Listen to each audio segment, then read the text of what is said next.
I do hope that the focus is going to stay on my face and not go on Milo's face.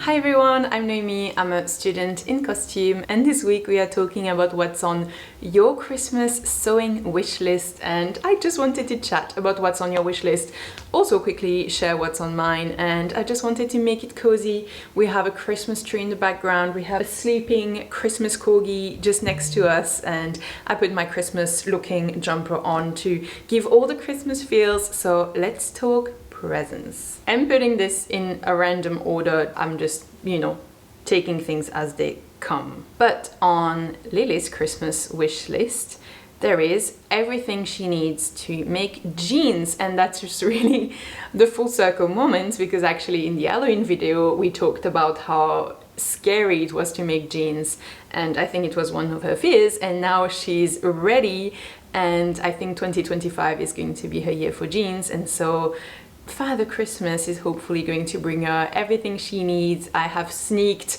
on her Discord that she already has her pattern and everything, so that is what is on Lily's list, and I think I will talk more about it on someone else's entry that's also fabric related. But if I were to ask Father Christmas for everything I need to make a certain pattern or something, I would give very clear instructions, because you wouldn't want to get a fabric that doesn't speak to you or a pattern that's not really your style, or I was thinking about this, but I think Lily had very clear instructions for Santa, and maybe helped Santa a little bit herself, if I understood correctly. So yeah, I think she'll get what she wants, definitely. And then we have Yvette, and Yvette has asked Santa for fancy fabric, the type of Merchant and Mills.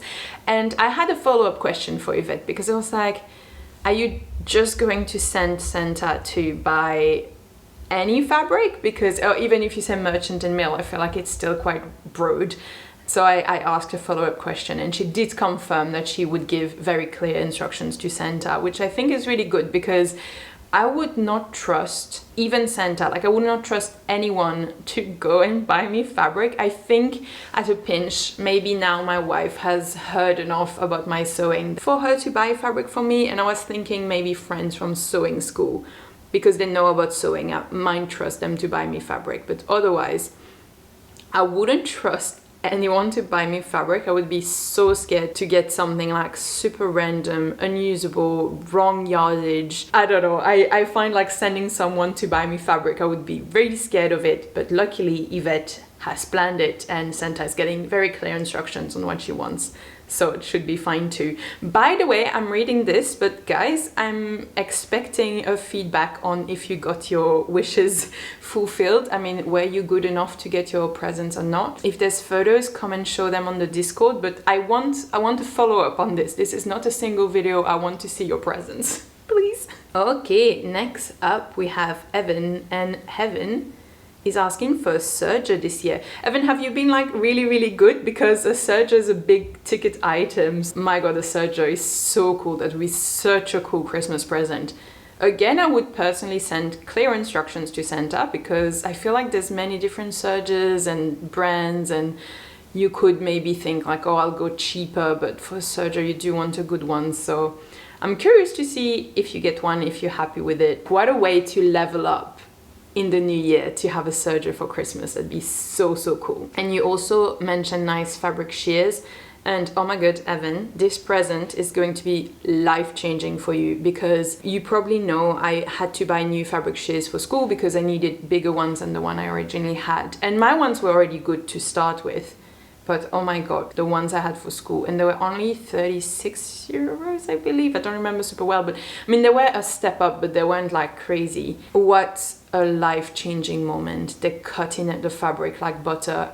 I can't, like, me and my shears, we are now inseparable. So I think the moment you will get your new shears, you will be like, why did I wait a single second before making this happen? So if any of you guys have subpar fabric shears, or if like me you think they're great but they're actually a bit short, get new ones. I will try to keep this speech for another day, but oh my god, good shears, life-changing. I love my new shears, and yeah, I will stop it at that, but that's a very, very good present to have on one's list if you don't have super good shears already. And I feel like you just need to go to a good brand to get them like big enough and pointy enough, and you don't necessarily need to like get the most expensive one, you just need good ones. I will actually put mine in the description down below. They're from Boin, and just as a reference if you're interested, but I don't know how easily available they are worldwide, but I love them and I think they look cool as well, so just saying. Okay, I do actually want to read Evan's comment because he says that he has inexpensive shears from Amazon and that a pair of nice quality ones would be nice. I certainly don't need them, but when you really love doing something, it almost feels like a dedication or a promise to keep doing that thing when you get something luxurious or high-end for it. And Evan, you are wrong. You do need good shears. I'm telling you, you're wrong. If you have inexpensive ones from Amazon, I'm sure you need better ones. You will never look back and you will wonder why you waited for so long. I'm sure of it. Next up on Lily's extended Christmas list, there's a Tailor's ham and sleeve roll, and I think that's a really, really good present to have on one's list because I believe there are a little bit cheaper items than, you know, if you ask for a serger or just even fabric that can be expensive. I was saying a Tailor's ham and a sleeve roll would probably be a little bit cheaper, but I also feel like if I were to buy those for myself, I would get the like functional one, ugly, simple, etc. But if you get them as a present for someone, you might get them like off Etsy, in cute fabrics, the cuter options, and I feel like receiving them as a present, you might get nicer ones than if you got it for yourself. I don't know if that makes sense, but that's how I feel it would be for me. I have Kahira's list here, who also has a really good list. A bigger and more sturdy ironing board and sleeve board.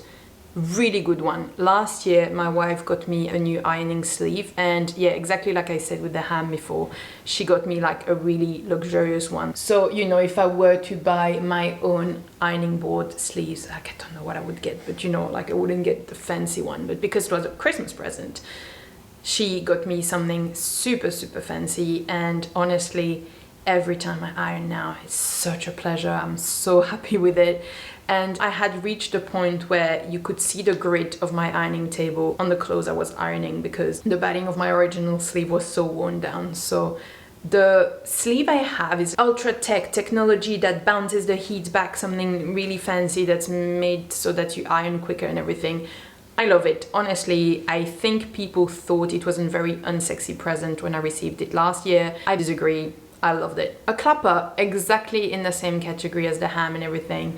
I think clapper is a great little present to receive for Christmas. A great one to have on your list. Various small sewing items like hot hammers, a buttonhole, knife and a construction ruler, etc. I also have something a little bit similar. Extra fancy tools that you normally do without, but that your life would be that much more comfortable with. I'll move so that you can still see the Christmas corgi. Various feet for my sewing machine with clear specification on which ones. Carrier, I love this. Obviously clear specification. Don't send someone any feet for my machine. People who don't know about sewing would get you the randomest things. That's also something that's kind of on my list. So we can compare notes when I come to my list at the end. Sewing books. Yes, sewing books. Love it. And a sewing class, specifically maybe for jeans making. And I thought that's actually an amazing thing to have on your list, because if you are the sewer who kind of has it all already, or if you're like me and you just don't want too many things, not take too much space in your house, a class is such a great thing. I received a patchwork class last year and I really liked it. I mean, such a different present. In general, like receiving an experience is really cool, doesn't add clutter and everything. So really like this. And yeah, something like for jeans or like any class of something you're a bit scared to do, I think that's great. Next list.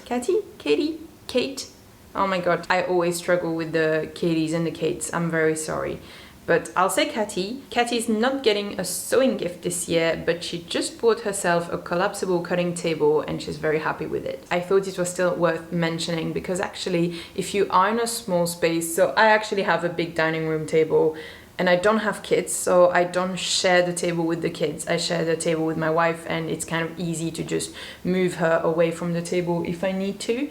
But if you are in a space when you're sharing the space with flatmates, with kids, with, you know, just more people than just one, like I am, might be super useful to have like that big table that you can fold away and put on the side. And Caddy seems to really like her. Actually, Caddy, if you see this and you want to put which one you have in the comments so that people know the one you like, if you already have tested it and you like it, feel free to put this in the comments. Fee is asking for more pins. Where do they all go? I can't answer philosophical life questions like where do the pins go, but yeah, more pins is generally a good one because they do tend to live and go everywhere. To be honest, I really like my glass head pins, and I find that those, I always find them, and I still basically have the whole set I started sewing with 4 years ago. And I think it's because with the glass heads, you really see them, and so you don't lose them and spread them all around the same way as just simple pins would. So I would say if you have issues with losing your pins, glass head pins, I really rate them. And you can iron over them. So, and I will add, I'm like literally hijacking your list, I'm sorry, a magnetic pin cushion, and then additionally the magnetic pin cushion that you can put on your wrist while you are working. Then you're all set for your pins. And then one of my friends commented and said, oh, la fraise much, obviously. And already, I would like to say, Deb, you already received some much. You were amongst the first people in the world to have much because I sent you some over before they were even live. So you already have some much. But yeah, in general, guys, if you would like a little mug that has those two lovely faces on them, I mean, I'm drawn as a strawberry and this one is drawn as himself. Or if you would like a little notebook that tells you that you can make anything, or a range of stickers, you can find that in my merch. Don't do it for me, it doesn't bring me much financially, and that's really not why I'm doing it. But if you want some, I have much, but I'm sure you know that already. And I have a final entry, but I will keep it for the end because it actually matches with my list really, really well. So I will read you my dream sewing list that I will not get, and you'll see why at the end. But I also have a few feet for my machine, like another person had on the list. I would really like an edge stitch foot. They look like you would make the neatest top stitching with them. And by the way, one of the reasons I'm not just buying those feet for myself is that I don't know how long I'm going to keep my current machine, and so I'm always unsure about buying extra feet for that machine if I then have to buy new feet for my next machine if I change machine at some point. But the day I did buy myself an invisible zipper foot, it was life-changing and I was so happy about it. In any case, I have an edge stitch foot, and oh my god, it's so hard to say, edge stitch foot and a walking foot. I think those two would be super useful. In the knitting category, I'll still put it stitch markers for knitting. I think it's again something I would not buy myself, exciting ones, but I think you could receive really pretty ones, and that's something that would make me happy.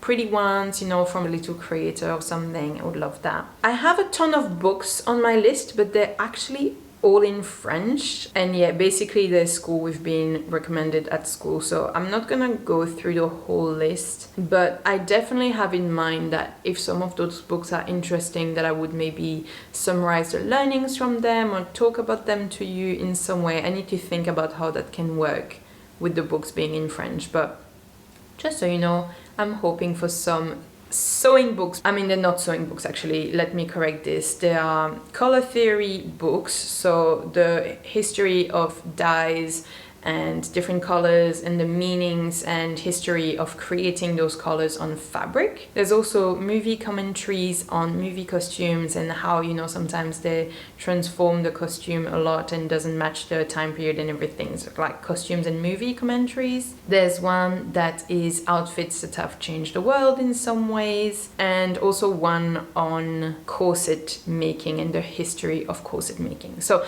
that type of book is what I'm going after. Otherwise, on my list I have, so now this is going to be potentially a controversial moment because I know I have been talking about my shears a lot and never showed any interest in a rotary cutter. I'm team scissors, and that's because I try to keep my sewing quite minimalistic.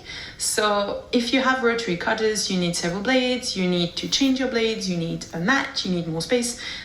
With scissors, also if you have a rotary cutter, you also need scissors. So I just have the scissors, they've been great, I love them. For the sake of keeping it a more minimalistic hobby and seeing only what you really need, I think the scissors work great. But I have put on my list a Japanese ruler, I believe that's how you call them in English, a rotary cutter and a cutting mat. And I never wanted those things, but basically I need a mat because the way we transfer markings at school is with one of those little spiky roller things.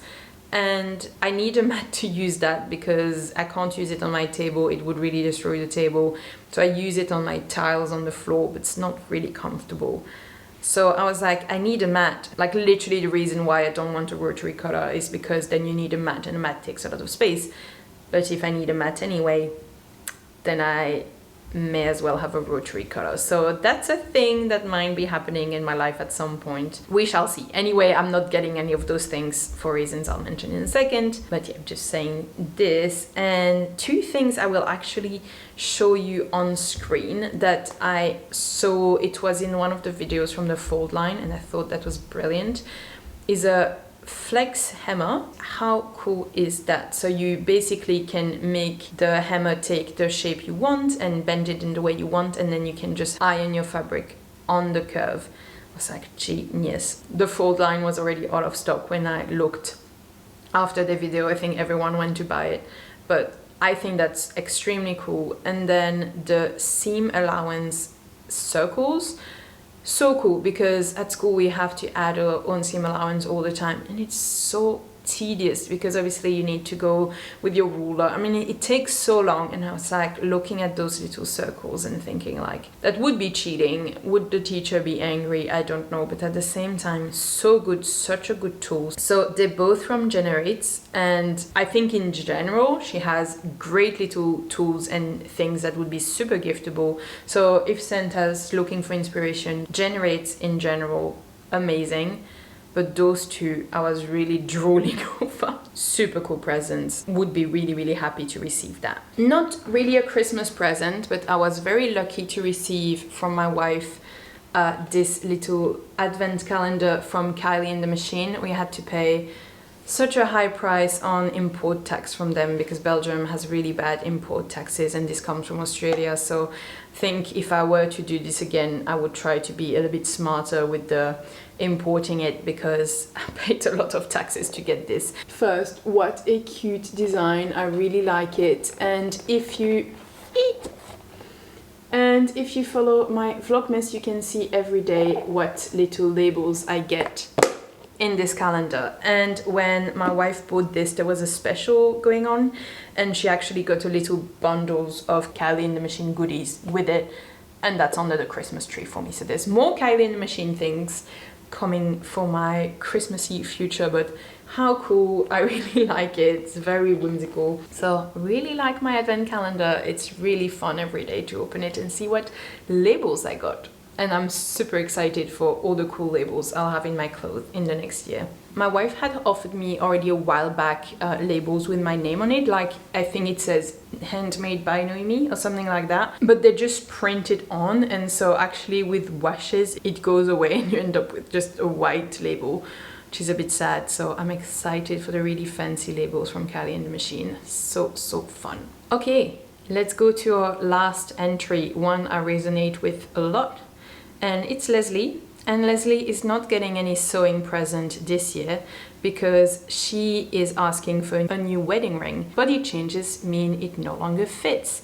And Leslie, I'm also getting a wedding ring for Christmas this year. And first I wanted to say, it's totally fine to have body changes. That means that your wedding ring no longer fits. If you think of how old we are when we get married and then how many years hopefully you stay married, it's very unlikely that during that whole time your body's gonna stay exactly the same and that your ring still fits. You can get it resized a couple of sizes, but you can't resize it, you know, too much. I am really proud of you for, you know, accepting that you need a new one that fits your size.